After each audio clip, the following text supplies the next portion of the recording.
petit Emmanuel, devenu grand et même président, a décidé de renouer avec son enfance. Mais pas question de jouer aux jeux vidéo, ah non. C'est l'aventure qu'il lui fallait. La forêt lui manquait. Alors, il a enfilé une cape rouge à capuche, pris un panier de madeleine, pour grand-mère bien sûr, et s'est pavané en direction du bois de Boulogne. Ce n'était pas une simple promenade, c'était un homme en mission, une mission pour revivre les jours glorieux des contes de fées. Ce qu'il ignorait, c'est que ce conte de fées avait un rebondissement impliquant une certaine première dame, mais nous y reviendrons plus tard. Or, dans cette forêt vivait une louve, mais pas n'importe quelle louve. Cette louve était chic, élégante et avait un penchant pour les lunettes de soleil de créateur. Ce n'était pas un canidé ordinaire, mes amis. C'était Brigitte, la première dame en personne. Mais Brigitte ne se cachait pas dans les bois pour dévorer les politiciens, elle préférait un bon débat à la viande crue.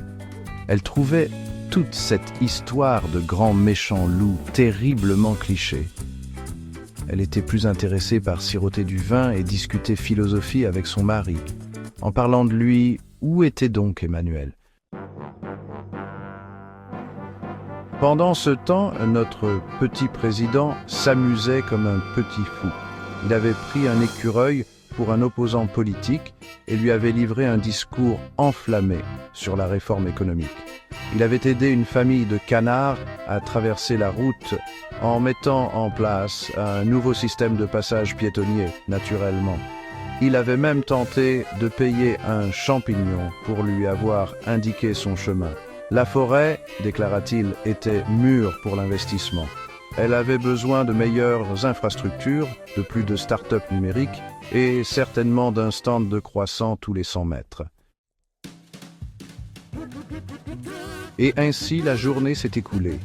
Emmanuel, perdu dans son monde de décisions politiques et d'aventures sylvestres, a complètement manqué Brigitte. Celle-ci, occupée à lire les derniers rapports économiques à l'ombre d'un chêne, ne le vit pas non plus. Au coucher du soleil, Emmanuel, épuisé mais ravi, rentra à l'Élysée. Il avait conquis la forêt, même sans rencontrer la louve.